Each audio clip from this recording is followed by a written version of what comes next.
Hi, it's Cameron Dovedi, the founder of Premier Property Club, and I'm here with my good friend Richard Tacagni, who is an expert when it comes to legislation and housing regulation. Now, we're at the Premier Property Club in Canary Wharf at the Dovedi Gardens. Now, we've got Richard here. So, Richard, just give us a quick background about yourself. How long you've been in legislation? My background, thanks for inviting me tonight, Cam. My background is as an environmental health officer. I've been qualified as such and got over 20 years experience working in local government, working across the country, from the Midlands down to the southwest, and for the last 10 years or so in London. But now operate as an independent environmental health officer, working with landlords, letting agents and others to understand housing regulation. Okay, well, we're very honoured to actually have you here at Premier Property Club in Canary Wharf, and looking forward to your keynote that which you're going to be delivering in 10 minutes or so after we've done this video.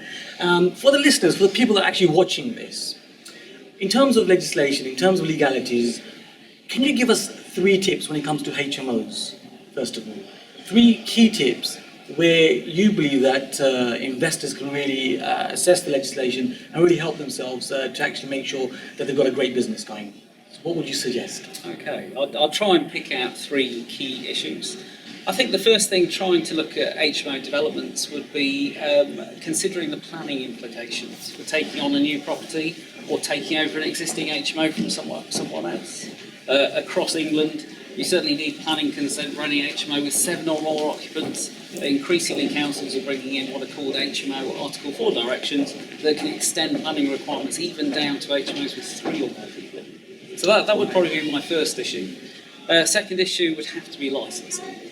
Licensing requirements are extending out across English and Welsh authorities at quite a rate. Each and every scheme is different, and you really need to look back to your own local authority to see what they do in relation to additional, selective and mandatory HMO licensing, and see what requirements apply to your particular property.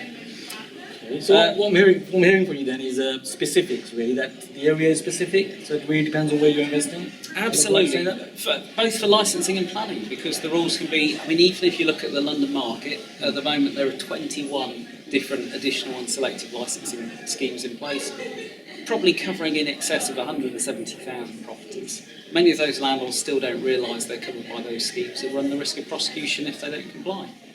So very important that we get the area right and we know what's actually happening in those areas, making sure that we really focus and really niche into specific areas, find out what the legislation is, and really make sure that we've got a sustainable business. So that makes sense, doesn't it? Absolutely. So that's for HMOs.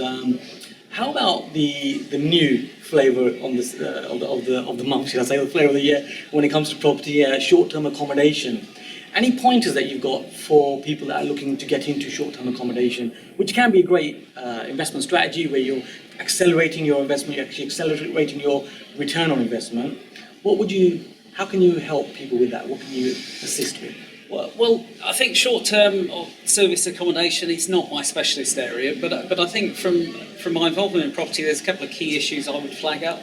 One of which is if the property is going to be mortgaged, is making sure that the mortgage actually covers the intended use. So if it's a buy-to-let or an HMO mortgage or a commercial mortgage, does it actually allow that property to be let out for short-term lets? Because it's really important to get that right. And that's a key point, because some councils, they will actually check, won't they, whether the lender is the correct lender, what the lender's criteria is. They'll actually write to them sometimes as well. And it can be something that people actually get caught out on by making, it's important that they actually make sure that they know what they're getting into, and that what they're getting into is very good. So a key point, right, to make sure that people, investors get the business right from the beginning. And how about buy-to-let? What are your thoughts on buy-to-let when it comes to legislation? How are you finding that? Are you finding that there's more legislation, less legislation? What have you found has been happening over the last year or so? What's going to happen? I think landlords are seeing a steady stream of new legislation coming into being. Some of those powers, realistically, for normal residential accommodation have been there over the last 10 years. Things like the Housing Health and Safety Rating System, making sure the property is free of hazards, it's safe. Obviously, you've got the new smoke and carbon monoxide alarm regulations. There are some new provisions coming in 2017 through the Housing and Planning Act. There's going to be new powers around civil penalty notices, where councils will be able to issue a civil penalty to landlords who don't comply, rather than potentially taking them to court. And for the very worst offenders, which in my opinion all landlords want removed from the sector, councils will be able to apply for a banning order, actually stopping those landlords or letting agents from operating in the future.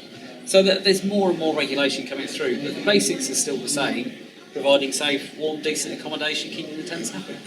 So it seems like councils are becoming even more strict with their criteria, and they really seem to be policing landlords better, more so.